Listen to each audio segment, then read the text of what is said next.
Story time. So when I was in high school, my English teacher was trying to teach us some lesson. It was an introduction to whatever book we were reading. I don't remember. But she split up our class into 2 sections.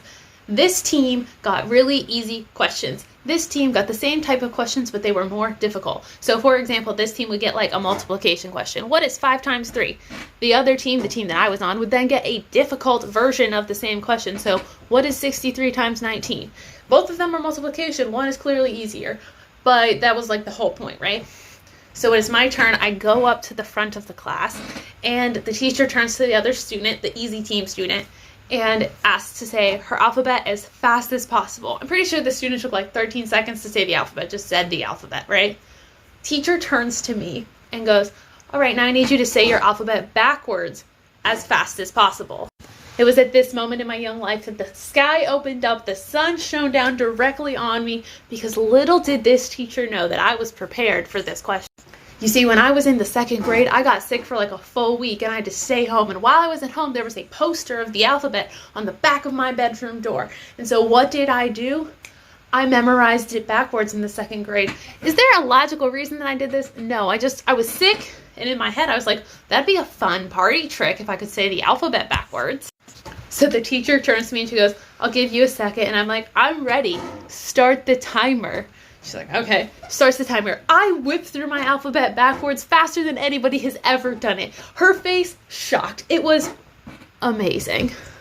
The entire class claps because who can do that? I do like a little and go back and sit down. Did I kind of ruin the lesson that this teacher was trying to portray? Yes.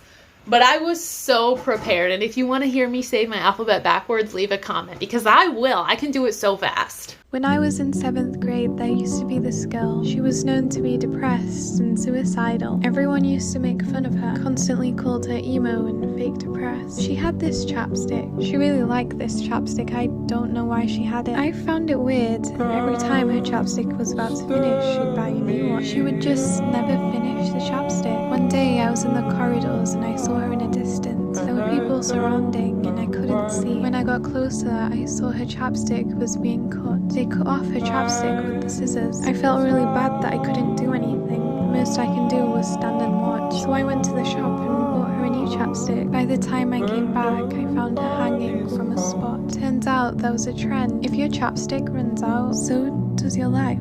Here's a story on how we were supposed to have a lockdown practice drill, but it ended up coming to life.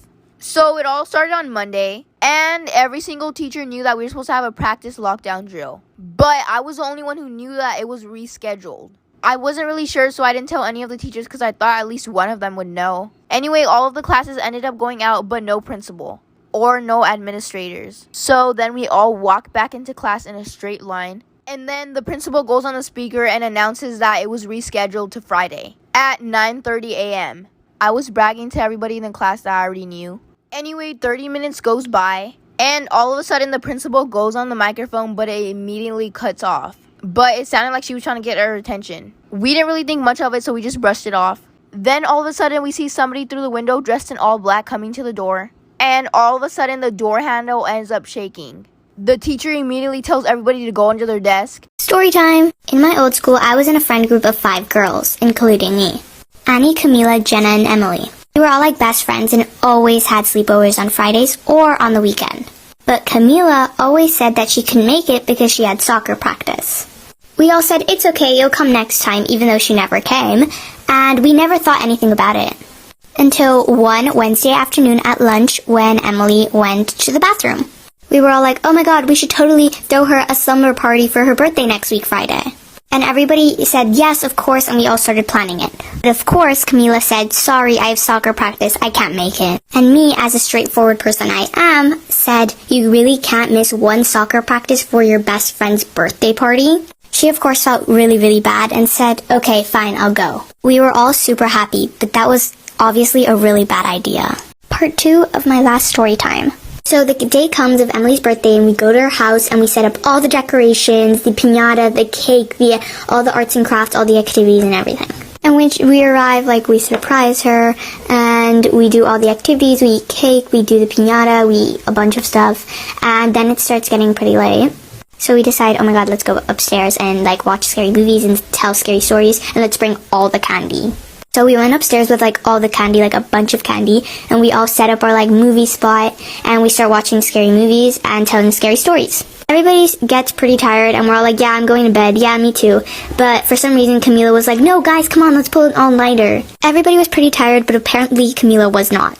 Annie and Emily decide, let's try to pull an all-nighter, but everybody else went to bed. But that night, something very scary happened. I'm so sorry to do this, but part 3 of the Camila story time. In the middle of the night, I hear a noise, so I decide to get up because I had to go to the bathroom anyways. I see that a bucket of Twizzlers were tipped over. I thought, oh, maybe someone else also had to go to the bathroom. Let me go look for them. And while I'm leaving the room, I see that Camila is the only one who's not in her sleeping bag. I go to the nearest bathroom and I check if anyone's in there, and there's no one in there. I really had to go to the bathroom, so I got inside and I did my business, and while I was doing my business, I heard a door slam. After I finished doing my business, I got up and I started looking for Camila in all the bathrooms, because Emily's house is really, really big. I go look around in the other bathrooms and there's no one in them, so I decide to look in some of the bedrooms, but there was still no one in there. I decide to go back upstairs and wake up Annie, Emily, and Jenna. We all start searching the house, but we can't find Camila anywhere. At this moment, we were all scared that she had gotten kidnapped. Then we go into Camila's parents' bedroom and we see that the dad isn't in his bed. Last and final part of the Camila story time. So when we went into Emily's parents' bedroom, not Camila's, sorry about the confusion on my last video, we see that Emily's dad wasn't there, and we start thinking that Emily's dad kidnapped Camila. Emily was bawling her eyes out. We were all super scared, and I had never been this scared in my entire life. Emily's dad was like a second dad to me, so I was super scared that I had been hanging around a kidnapper my entire life. Emily's mom woke up and said, what's going on? And we tell her this whole story, and she's like, girls, calm down. Camila went home. We were all like, wait, what? And she was like, go get some rest. I'll tell you tomorrow at breakfast. At breakfast, Emily's dad was back. He explained to us that Camila was scared of the dark and scared of sleeping at other people's houses. And she probably dropped the bucket of Twizzlers when she was getting up to go tell Emily's parents that she wanted to go home. Camila's fine now and everything's okay. Thank you guys so much for all the love and support on my videos.